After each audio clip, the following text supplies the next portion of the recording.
Chris Mason, many congratulations. That commentator in you has come out yet again.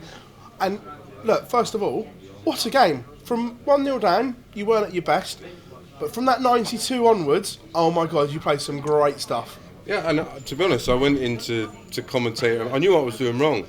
I was breaking my wrist, and I was just trying to elevate the dart. And it's something that all old dart players do. You just sort of over rotate and try and elevate the dart a bit through the air a bit quicker, and it's counterproductive because what I was doing was spraying him. I might get one close and then nowhere near, and then I'm thinking to myself, well, what are you doing wrong? And I just got away with murder in set 2, and then the break came perfect for me.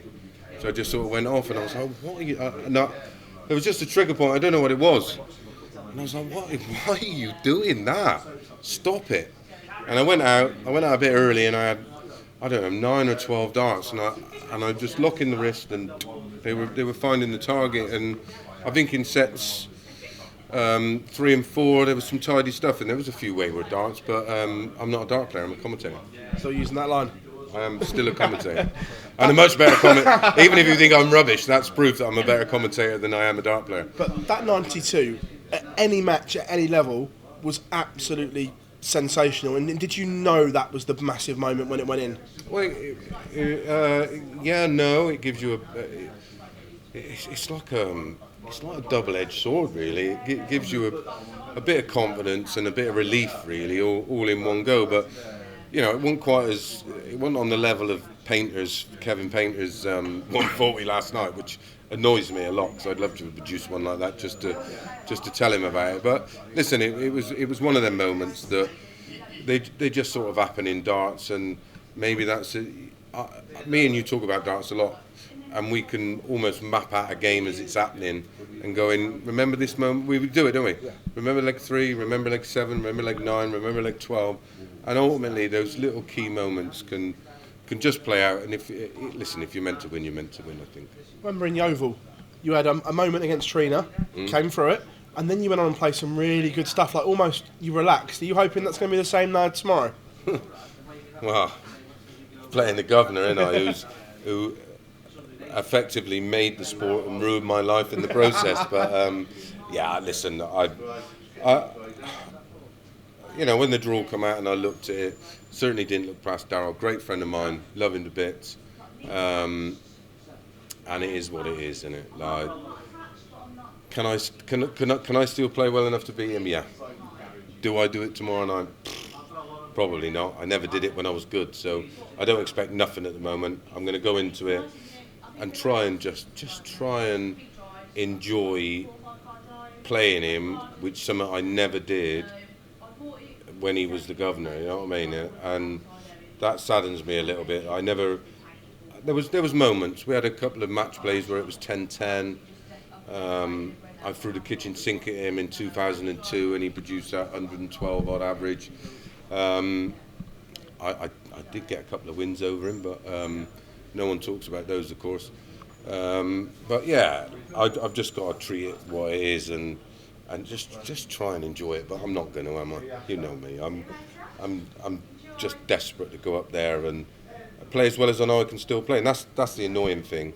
You know it. You've seen it at Modus. Like my problem is I don't play enough competitive darts, and now we've got the Prince of Wales and the pub and everything else. And I'm working so hard at the minute. I'm just not getting enough board time. But have I made enough excuses? We're almost there, I think. Oh, okay. I got a bad arm. No, I haven't. I got a bad leg. No, I haven't. No. But after everything that Phil put you through in his career... Oh, wouldn't it? No. No. But would it be a fitting curtain call for you to bring time down on his World Championships? No, that would sadden me. That would sadden me. No, I'm not the player. I'm not that guy. I'm just not that guy. I wish I was. I wish I was a Barneveld or an Anderson or an MVG. I'm just not that guy. And no, it wouldn't. And honestly, I'd get no pleasure out of it. I just wouldn't. It wouldn't. No, I wouldn't get anything out of it because I remember him for the absolute dominant machine, almost like I don't know, a Mike Tyson, Muhammad Ali of darts. He was just a wrecking ball, and he's not that guy anymore. And I wouldn't get anything out of that, to be honest. The only time I'd ever the rare 2 times I did beat him, I beat him at his absolute best, and I'll remember those. Nice, pleasure. Chris, what does it mean to get a win again on this famous stage after so many years? Yeah, listen, this place is just iconic, isn't it? It's just we're being given an opportunity. I never thought I'd be back here. You know, you do exhibitions and all that kind of stuff, but the crowd were just so good to me and give me so much support. And even when I was like literally on the bones of my ass, I was really struggling physically and mentally. They were just like, come on, you know, do something. And ultimately, I just managed to just find a way. I don't know how. I'd have to go back and evaluate it. And but listen, chuffed a bit. Any win like that when you're nowhere near where you want to be is just a great win. If it was to be Phil, do you feel like all the pressure would be on Phil's shoulders? I mean, a lot of the crowd have come here to see Phil, haven't they? Yeah, good, nice guy. yeah. No. I don't know because he isn't the same player he was, but we don't know what he's done. We're about to find out. Their match is about to start. He might go out there now and go. He might have. When you know it's your last dance, maybe he's gone away and put some graft in, because that's the only reason he's not the player he was.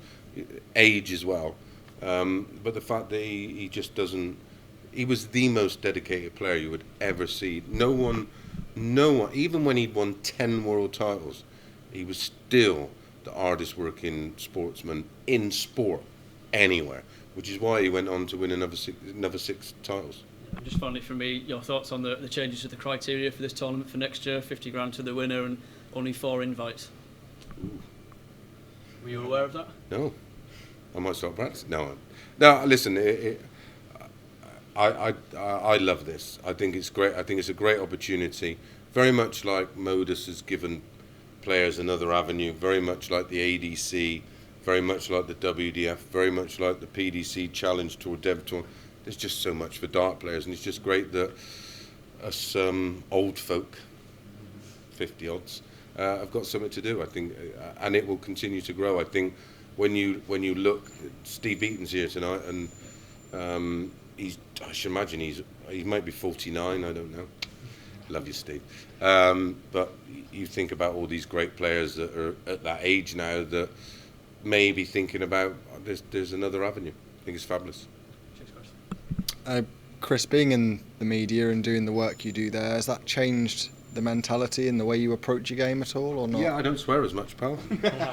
I don't cuss and curse, and I'm sort of aware that I've got a certain responsibility, and I'm aware that I observe players when they're doing things wrong, and it must be. It's the same for Glenn, really, because Glenn's fully aware of what's wrong with his throw, and I was sort of just thinking, why are you doing that? But pressure, like I say, unless you've actually walked in dart player shoes on a stage like that, it's like any other sport. Unless you've danced in their shoes, you just don't get it. Do you believe this is Phil Taylor's final tournament? We've heard that before from other players. Do you think that is it? Yeah, he has no reason to continue, doesn't he? I admire the fact that he's put himself through it, because I wouldn't have. When you've got that wealth and legacy, he didn't need to do it. He's certainly not doing it for the money, and this world we live in where everyone has an opinion. He's done it to support a system that he thinks will give players like maybe me and others an opportunity. And some people can call me a cynic. I couldn't give a. You don't swear as much, do you? So. There's no DRA, is there? Yeah. Oh right, yeah. Yeah, call me a cynic, but he's certainly not done this. He's done this to get, like he laid down a legacy for all of us, and then all these people that are reaping the benefits now. We were the ones that, and him more than anyone, that put in the hard yards and made all what we've got now possible. And he's doing it now for the older guys. Irrelevant of what our agenda is over the years and what people might think, I respect him massively. Cheers, Chris. Cheers.